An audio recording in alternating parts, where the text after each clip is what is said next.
to Wrestling with Goals, the Conceive, Believe, and Achieve podcast, where we delve into the minds of elite athletes and coaches to uncover their secrets behind their success. I'm your host, Shawn Geris, former university wrestling coach, D1 wrestler, national champion, Olympic trials medalist, Brazilian Jiu-Jitsu black belt, a three-time world team coach in grappling, and author. Join me as we explore the realms of training, mindset, goal setting, overcoming adversity, and various coaching methodologies in the world of sports. Get ready to be inspired and motivated as we learn from the best in the game on our journey to achieving greatness. Today's guest is all the way from the great state of New York. He is a strength and conditioning coach, as well as and I can't figure out another word, but a mind coach for dealing with the mental aspect of the sport as well. He is, Nicholas Coco. I almost said your first name before your last name. My apologies. But welcome to the show. Thank you, and thank you for having me. I'm really grateful for this opportunity. I'm happy to be here. Like I was saying offline, I really like the name Conceive, Believe, Achieve. It's like ties in nicely kind of with what I'm doing with the athletes I'm working with, and it's just really what caught my eye. And as you could see, I'm sure the mental aspect is really a huge part of working with wrestlers, working with coaches, working with athletes, right? So I was looking forward to this for sure today. No, yeah. My is well, because me as well, because growing up when I was wrestling, there wasn't a lot emphasis on the mindset of the mental aspect of the sport. It was just basically get in there, grind it out, and boo-hoo, you got feelings. That was pretty much it. And then it was left up to you to kind of grow into becoming a wrestler, develop that your own mental toughness. And I think some people fail at that. Maybe that's why they fail at the sport at times. They could be really good, but they let the mental aspect really drag them down. How did you get involved in the mental aspect of sport? And your strength training as well, but how did you get involved in all that? Yeah, I would say it really started about 5 years ago during COVID. So obviously I've been a wrestling coach for a long time, teaching, help the skills and the drill side of things, all the technique, takedowns, top, bottom, all the X's and O's for our sport, right? But what I noticed was that there was this missing link, and it really, went down during that time where there was a difference factor, which was the mindset, the mental. And I noticed it with this younger generation of athletes. And it was confusing to me because I was like, what is missing here? There's a disconnect. And then so I have a background. I've taken sports psychology courses, in college, and I started going down the rabbit hole of trying to learn and, just kind of devour as much information as possible as well. Just trying to better serve my athletes in a more holistic approach, right? Because my experience is similar to yours. Grind it out, do it as tough as possible for as long as possible. It was starting to change, as I got older, right? Junior, senior year, but really we didn't really know what we know now. And the more advanced a wrestler becomes, the more important. The mental is important all the time, but it has to change a little bit. And I'll get into that kind of the goal setting, which is what people think of when they think of mental training. Mm-hmm. But I have a background in kinesiology.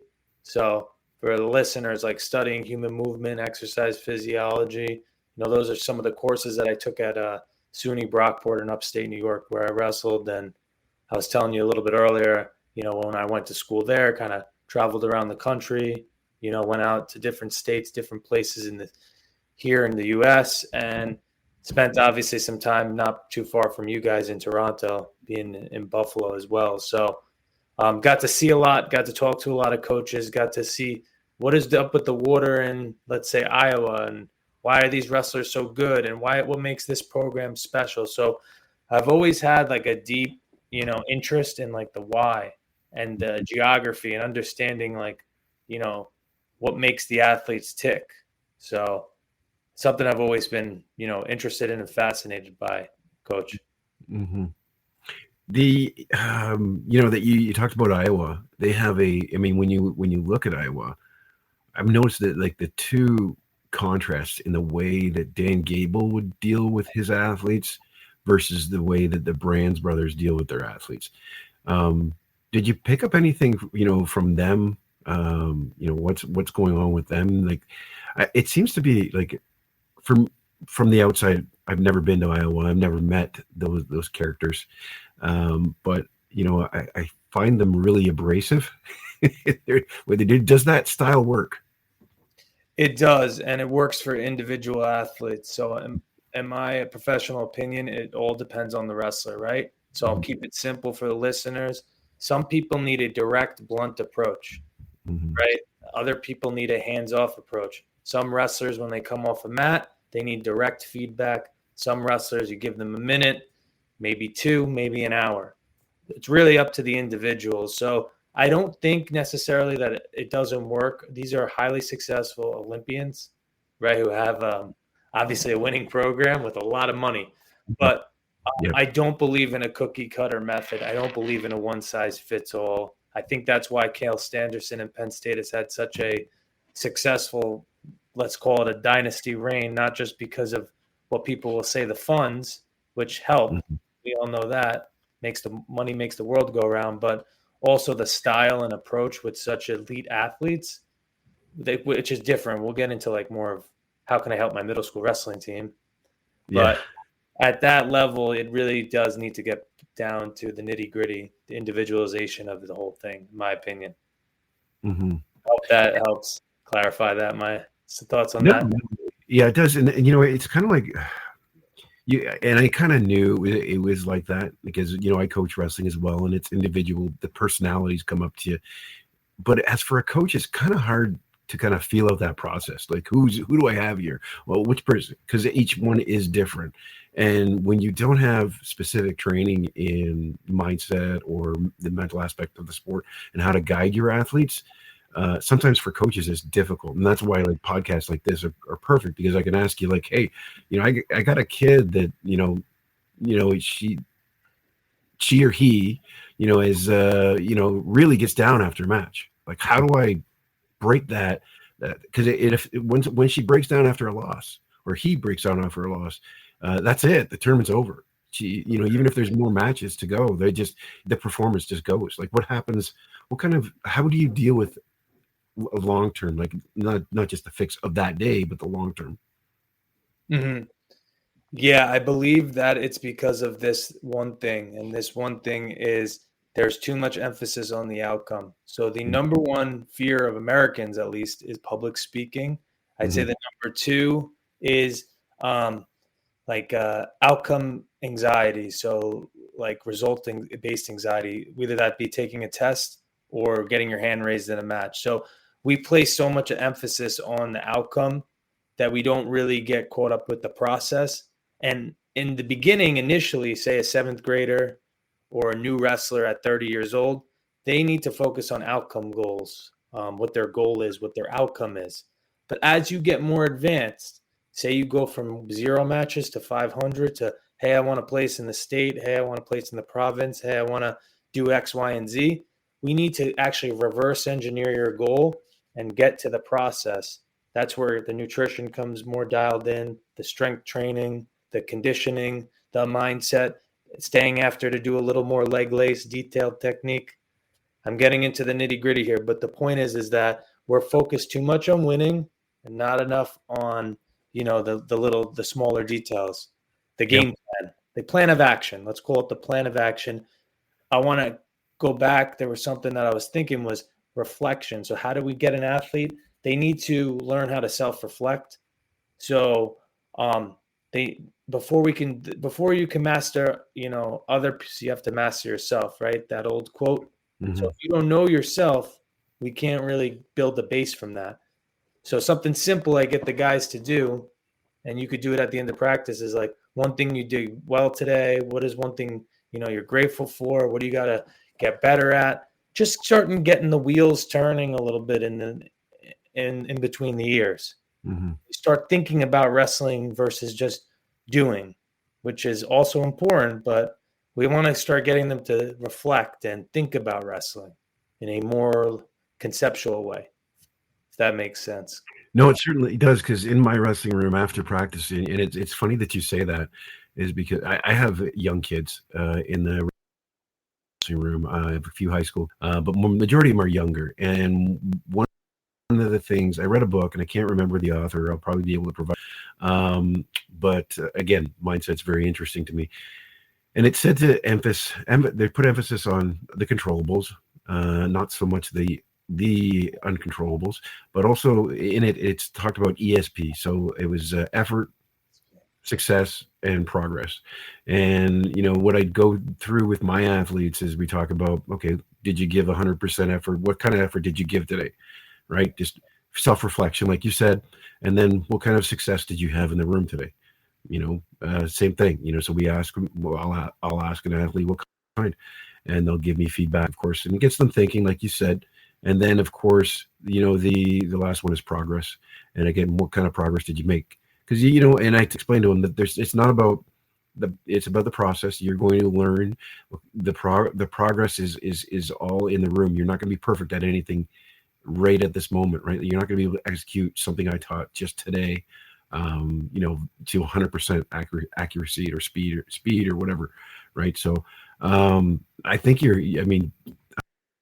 I'm grateful to hear that you think, because you're the subject matter expert in this that I'm talking to today, and of course it makes me feel good because that's what I'm bringing to our room. Yeah, it's just a matter of like delivery, right? So I was helping coach a high school program here, and one of the hashtags we had going on is AEA, or I would just say AEA, and the other coaches, we kind of were all on the same page, but that stands for attitude, effort, aggressiveness. So those are your controllables, right?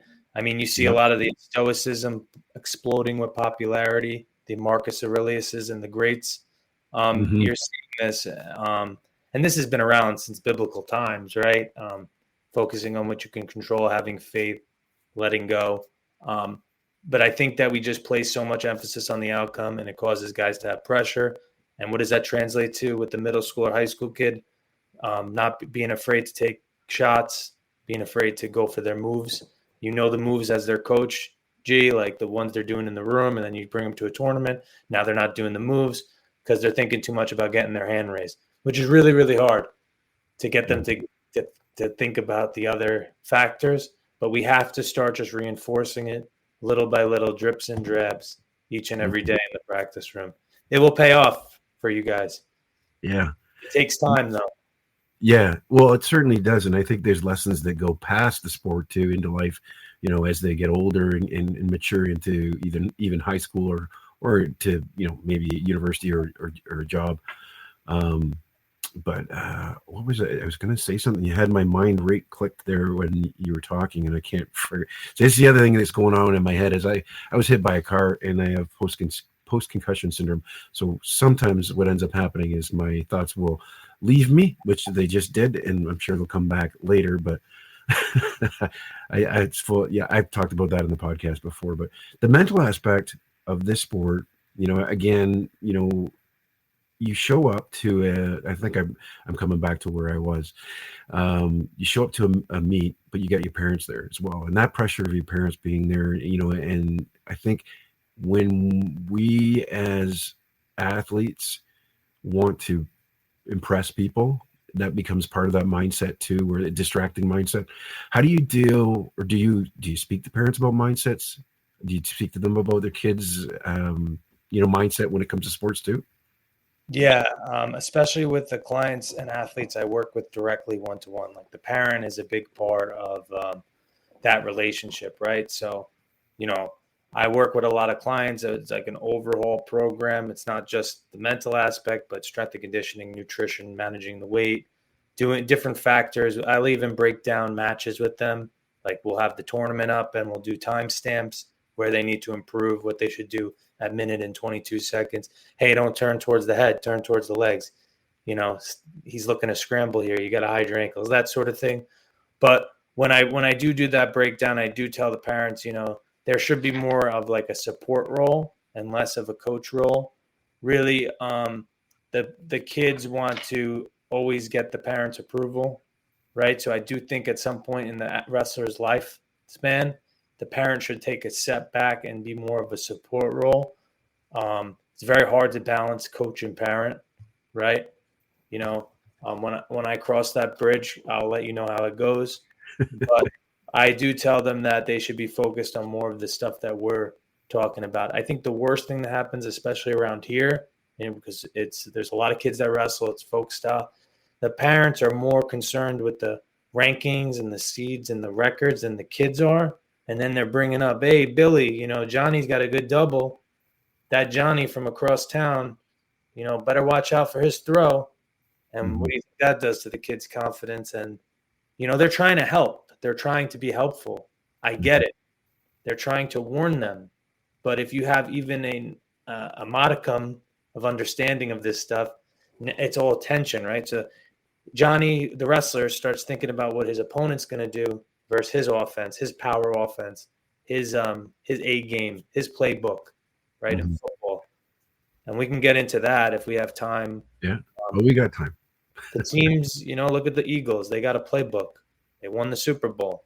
In our sport, we don't have a playbook a lot. And so we have to give our wrestlers a playbook. Whether that's Coach G's style is going to be different than Coach Coco's, but we're providing them a framework. What do you do when you get to the line? What do you look for from the underhook? What are you doing here? They need to have a series. If they don't have a series and they don't know what to go for, then they're not going to have confidence and they're going to lack consistency on the mat. So I'm a big believer, we can learn that and take that from football. I know you had a football coach on. We got to give our programs a playbook. They can't just throw spaghetti at the wall and hope it sticks when they're in the big circle. Yeah. So that's something I've been talking about a lot with programs and teams and athletes. Yeah. Playbook. Yeah, we go back to the parenting. I just want to ask just how damaging it can be for a young kid. Well, think about this. I mean, you put that, and I will go into my own background because my dad was a 3-time Olympian for Canada. He was an All-American for Oklahoma State in 1972. But he was my wrestling coach. And, it was wrestle or nothing. So that's the sport. I actually played ball as well, but, wrestling.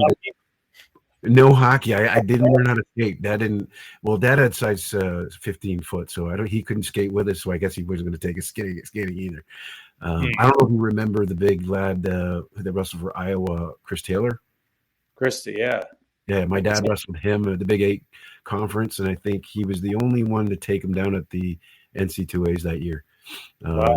In a sweep single. I still haven't got the video. I don't know if it exists. So if anybody's watching this and hears this, if you get the video, I got the video of the Big 8 match, but I don't got the video of the NC2A match, the semifinals. But but my dad was getting back to it. My dad was my coach with a lot of pressure. I didn't want to fail him, because I knew if I failed him, I was disappointed. That's how I felt. I was disappointing him. And I think even my brother, the same thing, and when we got out of the household and he wasn't kind of, when we went down to the US, we both went down to wrestling college in the US.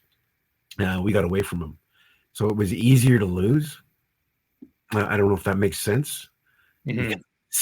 It's just because he wasn't there. And I think that's what, I don't know if in your experience, I think that's what some of the tension between parents, you're talking about parents coming in and, worried about rankings. What does that do in a kid's brain?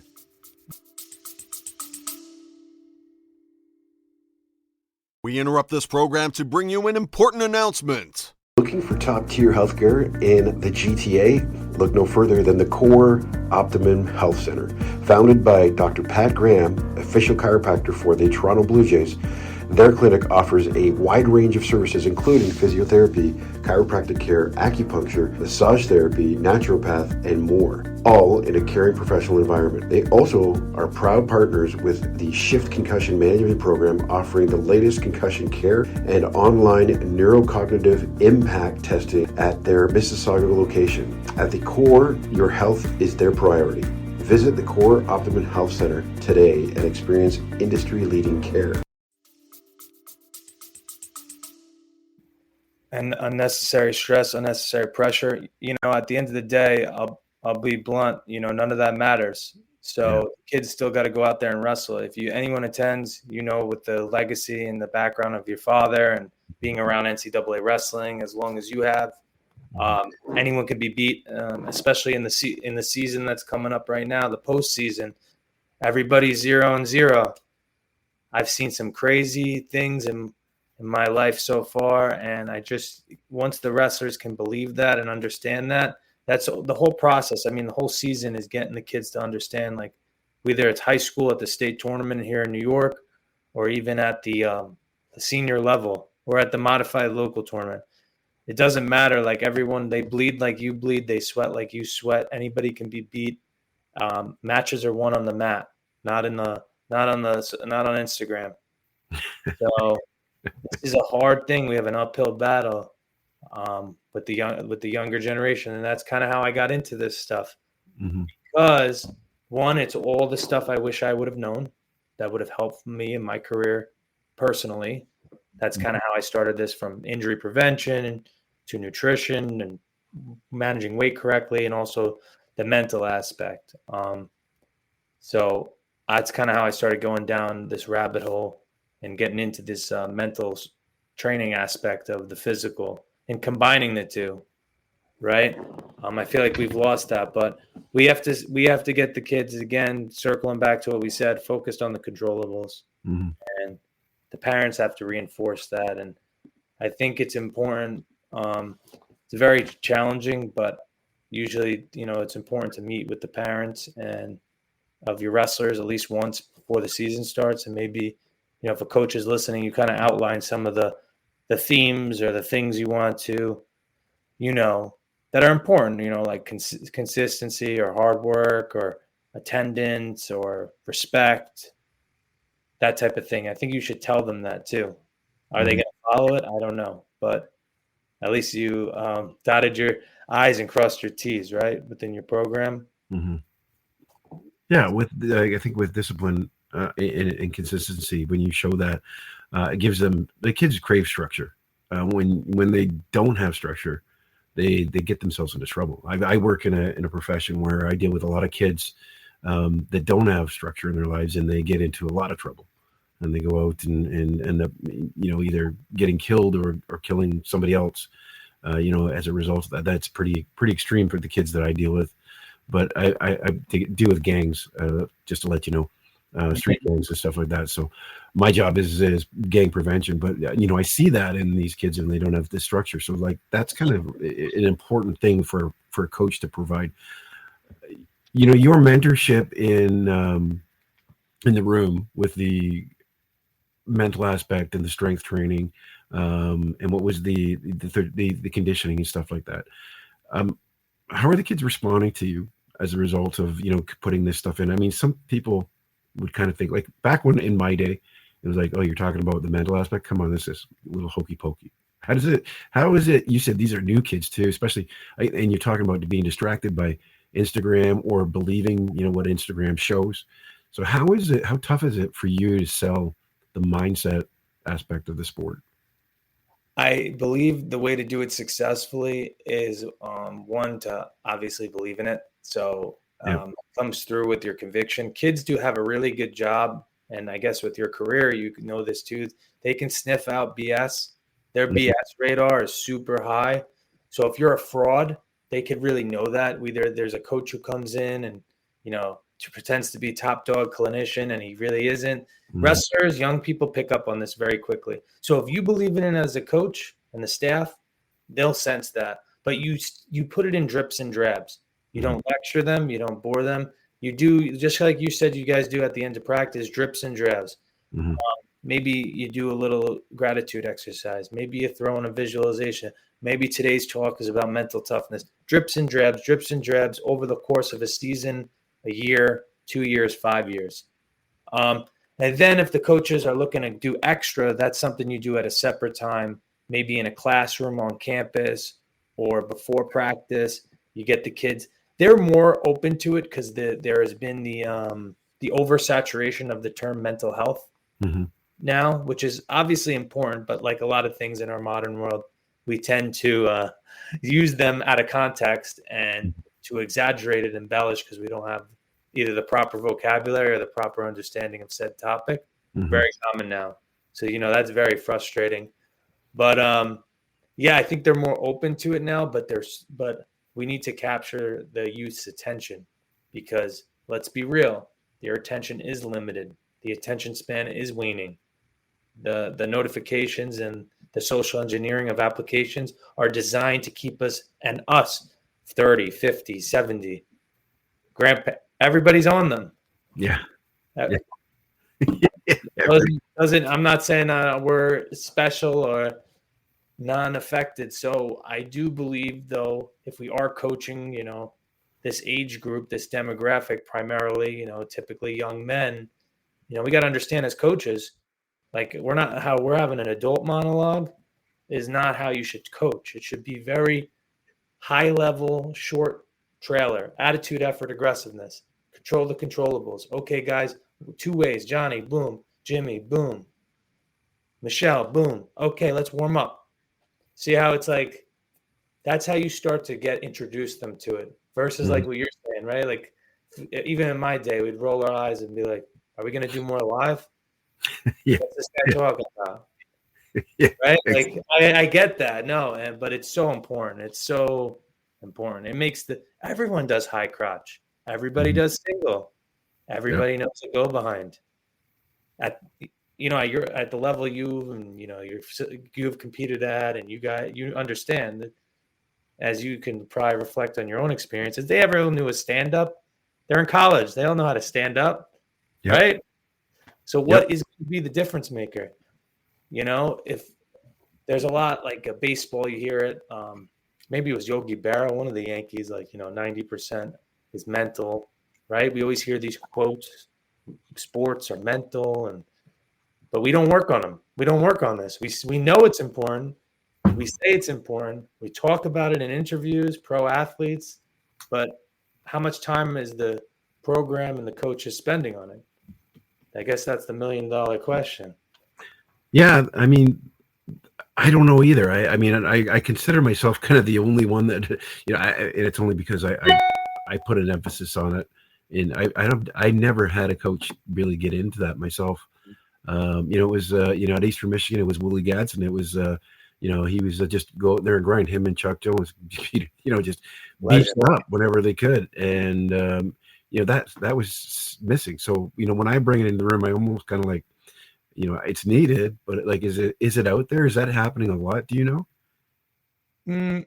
I think everybody's doing their own version. I think it's getting more popular and more common here in the States, down here in the States. People are definitely waking up to it, but again, the coach only has so much time.